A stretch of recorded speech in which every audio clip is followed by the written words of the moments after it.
So the major reason I came here is that the UK healthcare system sucks, for lack of a better word. Okay. I think everybody knows about the dynamics in Hong Kong. I'm not so sure if I want to go back to Hong Kong. And especially when you see those people who have injured throughout protests and everything, it's very hard for you to not be disappointed towards the society. Actually, Hong Kong people now don't do that anymore because they are quite disappointed. Not disappointed. They know that even if they do it, nothing is going to change. The major difference is people here are much more willing to play by the book. Yeah. Are less adventurous and it helps maintain equality in Singapore, the system, but it also lacks adventurous mind. Like you will rarely see people do creative work. Yeah. So I think in the Singapore context, what is the most common reason people are, slipping into depressions or anxieties?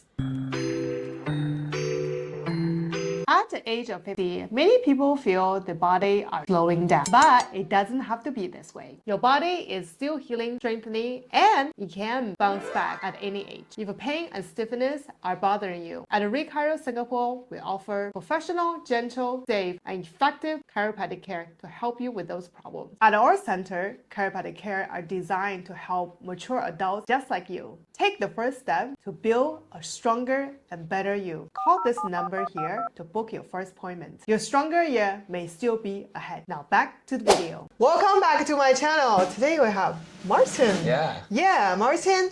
We have a little bit of similarity because Martin is from Hong Kong. Yes. And as you know, some viewers might know I live in Hong Kong for about a year. But Martin, you are on your way to become a Clinical psychologist. So I came to Singapore last year. So the major reason I came here is that the UK healthcare system sucks, for lack of a better word. Okay, so we thought the UK healthcare is like great. You don't have to pay anything. You don't have to worry about like bills. So it's not. Okay, so let's say I work in children's space back there. So I do a lot of assessment for children, neurodiversity like ASD, ADHD, those kind. So I do a lot of assessment. The shortest that you can wait to get a first interview is 8 months. So by the time the GP starts to refer you to the point you can see me to get an assessment is 8 months. That is after they have aggressively expanded the service. If it's in adult space, if you want to get an assessment, it's 10 years. Yes. By the time my condition might be like different level. Yeah, I don't think people will actually remember. But it's to a point that because it's free, right? There's no barrier for entry. Everybody can have it. Then the issue is that, I think I have some issues. Why don't you put me on the list first? Everybody wants it. Like it's for free. There's no cost for them to not have it. But isn't it up to the GP to triage them? Be like, on a 0 to 10, like how you feel like it.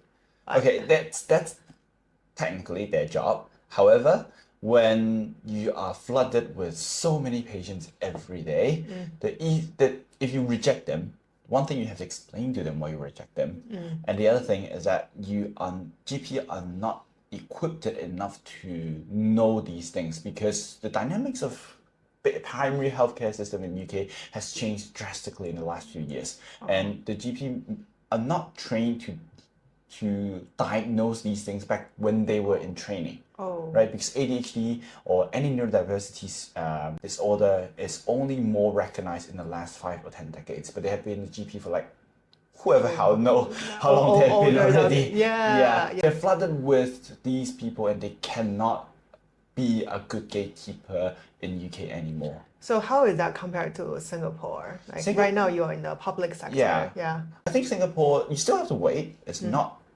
tragic, but how long is the waiting time? It depends on service to service. I think around approximately, I would say 1 to 2 months, you would get an appointment for sure. That's quite reasonable. Yes, it's 1 to 2 months around because it would be a special clinic, and if you want a full diagnosis, it's going to cost you like 5 to 6 hours just to do the assessment. Yes, because we want a full picture of cognitive profile.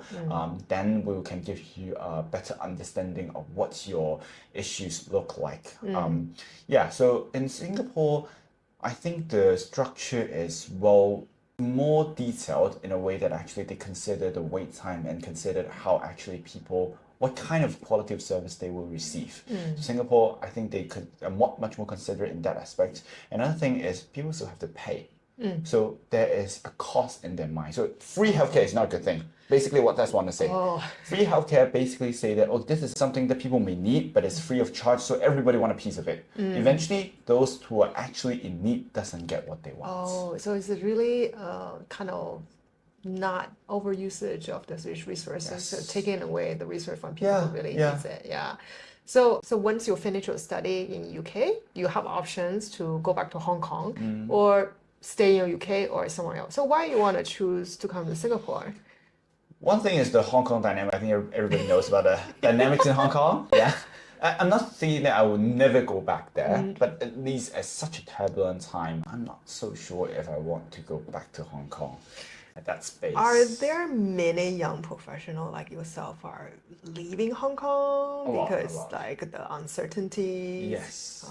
I think Hong Kong is well known for its good healthcare quality. The doctors there are very well paid. The nurses are very well paid as well. I think it's actually the most well paid out of the world actually. But people are still willing to take a pay cut tremendously.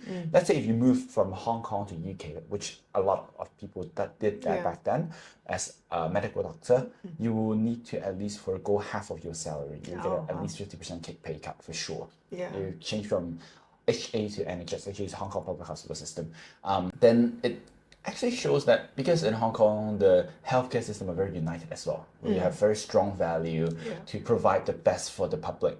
And especially when you see those people who have injured throughout protests and everything, it's very hard for you to not be disappointed towards the society. And that's why when they don't see hope, they decide to leave.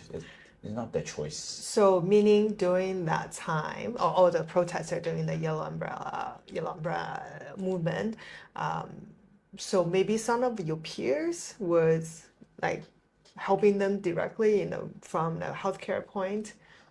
Yeah, so we will provide like mental health service as well, because a lot of times, so I think that was the peak of mental health service at that time, where because a lot of people feel hopelessness. It's related by so many societal factors as well. But one thing is Hong Kong is at a point where people don't think, the younger generation don't think there's any hope. Look at how expensive the houses are. Like how can I possibly buy a house with my salary? Kind of similar to here, but how you feel? I don't think do you feel the like, level of oh my difficulty gosh, is absolutely different. Yeah. Right? You have HDB for sure. Even for HDB, the when you know that HDB costs you it's a lot already, and in Hong Kong $1 million can get you no bigger than this room. Oh yeah, they're quite unique. So it's $1 million would be a bargain to most Hong Kong people to buy a house, although it's still quite expensive. But you also don't have government support. The government will here you pay the mortgage by CPF. We don't have that. There's no safety nets in Hong Kong comparatively speaking.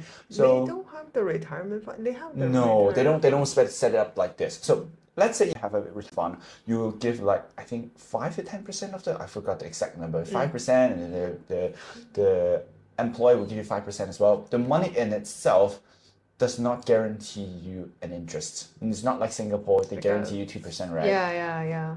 Our government does not guarantee you that. So why people still putting the money into the pension? It's legally required, so it's not like you can choose out or not. And it's not flexible as well. So you guys have Medicare, MediSave, and it goes part of it as well. No, you can only take that money when you're 65 years old, even when you're bankrupt. You still cannot touch that money. So there's no flexibility at all. The service fee for that is extremely high. I have heard actually some people lose money because of the service charge. And then the commission for the broker is quite high as well. So everything combined together. So now you know where the money goes to is the brokerage. I think part of it goes to there. Yeah, it definitely raised a huge industry regarding the pension fund. Yeah. And people are not happy with it. Eventually, the most important thing is at the end of the day, after you've worked for 40 years, you still don't have enough money to retire if you solely depend on that. It just doesn't make sense, the whole system set up. Yeah. So then you've been living in Singapore for a while. So the Singapore life compared to what you're familiar with, the Hong Kong life. So what was the difference? The major difference is people here are much more willing to play by the book. Yeah. Are less adventurous, Yeah. and I think the government actually encourage that as well. That they want people to follow as much rules as possible and to put everybody in a more or less similar place. So that in one way, it's a good thing that it helps equality. So you will never see any like extremely rich people in Singapore compared to Hong Kong, where the wealth gap is so huge. Yeah. Where some people will live in a cage, which is actually true. Yeah. Some people live in a cage and some people live in a mansion, and they may be like two blocks apart from each other. It helps maintain equality in Singapore, the system, but it also lacks adventurous mind. Like you will rarely see people do creative work, or that they will try to break out of the system and to do something and develop something for themselves. That's why there's rarely any Singapore brand. Okay, so obviously that's quite different than Hong Kong. Yes. People. I remember my first year after my third year in Singapore. My patient is also from Hong Kong, and during that time, we already have the MRT breakdown. Okay. Multiple times. So it's like chronic issues, right? And she specifically said like, oh, you can never see this happen in Hong Kong because once it's not MTR breakdown, the Hong Kong people are just gonna march the street like, how dare you? Yeah, they will. But here we have breakdown like every 3 to 6 months, and nobody really say anything. Actually, Hong Kong people now don't do that anymore because they are quite disappointed. Not disappointed. They know that even if they do it, nothing is gonna change. So so they kind of like, what's the point? yeah, what's the point? That's basically a lot. That is the major theme throughout the last couple of years. Is like, what's the point of working hard? No Wow, that's a very dangerous path to go down with the younger generations, seeing not much of home. Okay, so since you've been working in Singapore for quite a while, you also see some patients back in UK. Like patient-wise, any difference from UK patient to Singapore patients? Yeah, Singapore patients the people that comes to me usually has very, very high expectation of themselves. This is a Singapore patient has they cannot accept room for errors. That's a very huge theme that I have seen here. Like they think that something small is going to ruin their life. Or like the track record have to be spotless, or else people is gonna look down on me. I'm not gonna succeed in life. Even as small as people, like children in PSLE, they're gonna tell me that if I don't get into PSLE, I'm not gonna get into good secondary school. I'm not gonna get an O level. Then I'm not gonna go in JC. It's like very, very far. Like just push the snowball a step towards the end of life. That time. That's what Singapore looks like. In UK, it's more revolving around existence. Why? Who am I? Where should I go? Why am I here? What's my life meaning? They are also like typical depression, anxiety, those kind of mental health illnesses that are common across the world. But the theme, I think, is that people in Singapore are so afraid of making mistakes to a point that they're not used to it. They're not used to it, and that's why when we're not used to something, we fear of something.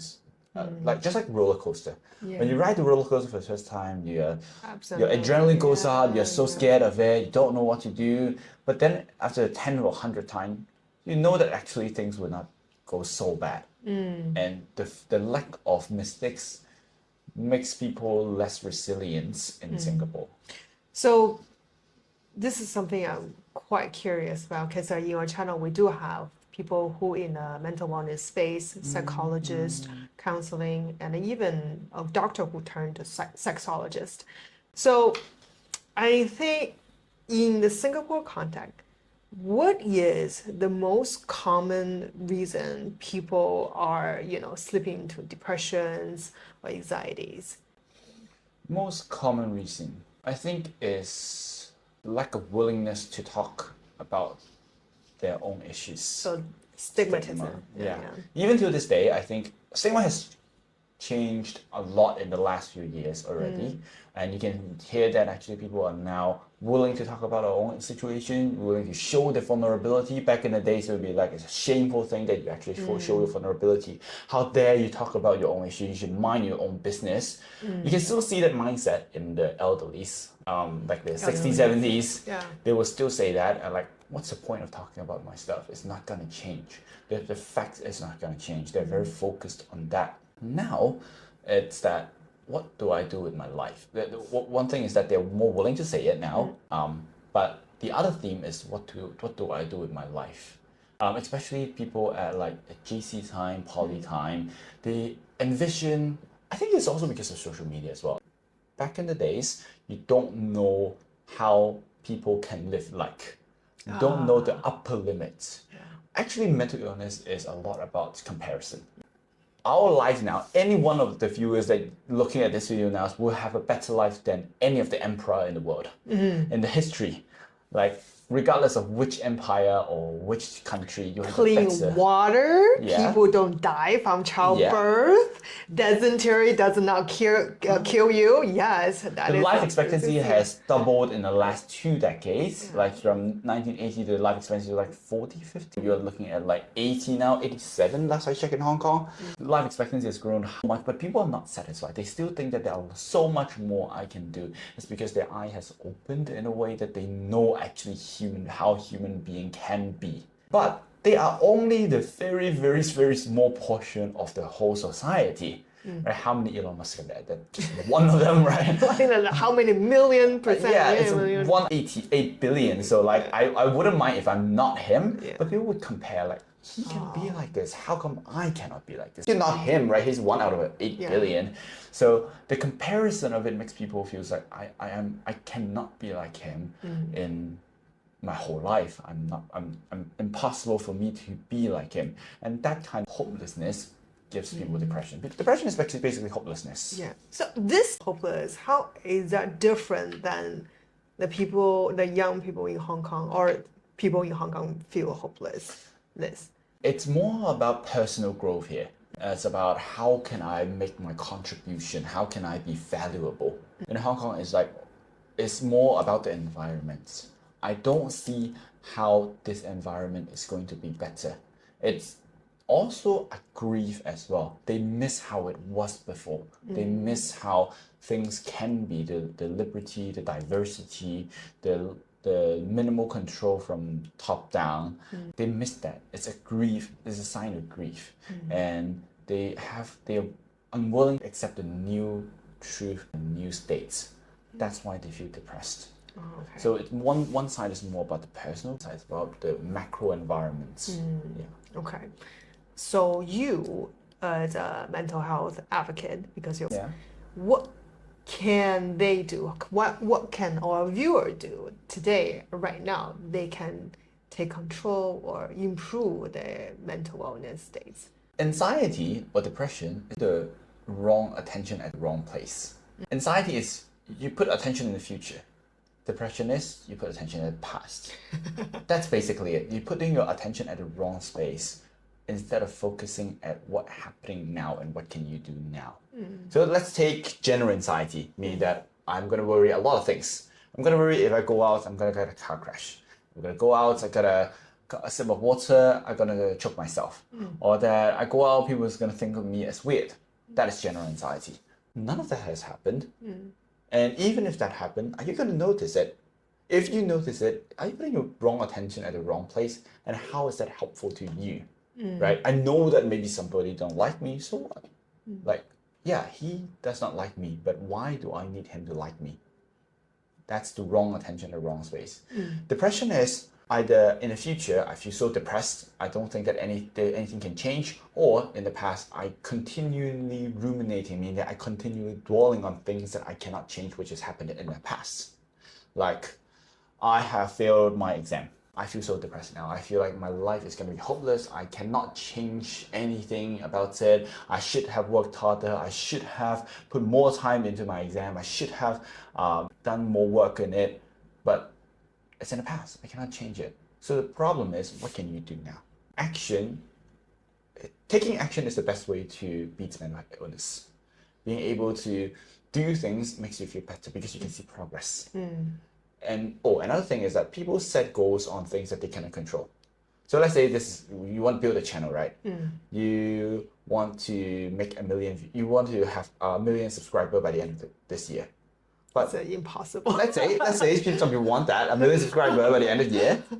We are 2 months in.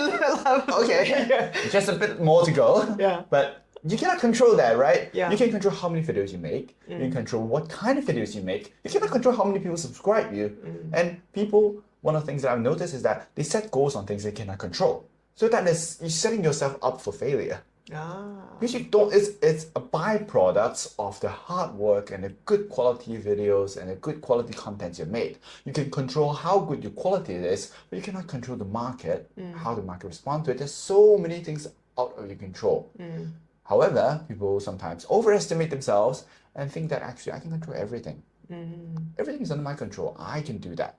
I can control 1 million views. If I work hard enough, I will get 1 million views. No, it's not. It's not like this. Yeah. There is a YouTuber called Dr. K. Okay, I know you him. you are aware of him, right? So he, in his podcast, he's talk about active motivation and passive motivations. So passive motivation is, you said, I want, I cannot get it, so I'm like depressed. But activation is, I cannot control how many views I get, so I'm gonna, what can I do right now? Perhaps better story, more interesting content, I'm gonna work on that. And then they say like, how you get into depression anxiety is the imbalance of these. Like how much you focus on your passive motivation and how much you focus on active motivations. I think it's, okay, one of the therapy skills in therapy room for people with anxiety is to distinguish what are the things that is actually under your control. Not everything is under your control. And to make sure that, to know that actually, not to blame yourself for things that is not under your control. Let's say you go out, you feel anxious meeting. You can control how well I deliver my presentation. I can control how do I dress, how do I greet the people over there, how many jokes I want to throw into the presentation, but I cannot control how they react. So if they react badly, I can take that as reference, but I cannot blame myself for not being able to make them laugh because you cannot control that, right? Yeah. So, but people only take one yardstick, which is how the outcome looks like. Yeah. There are always things that you cannot control. Isn't that what all these motivational guru, like, all these people on the internet telling you, you can take your business from 0 to 100 and, you need a system to measure it. I mean, like from professional speaking, like what do you think about all these like motivation gurus? If you enjoyed today's video and wants to support the channel, you can buy me a coffee. Every little bit counts. All the donations you put into Buy Me Coffee will put into better equipment, improve the production value, and perhaps more interesting guests. So every little bit helps. If you don't want to donate, that's cool too. Just making sure you share and like and subscribe. Thank you so much for your support. We won't be here without you.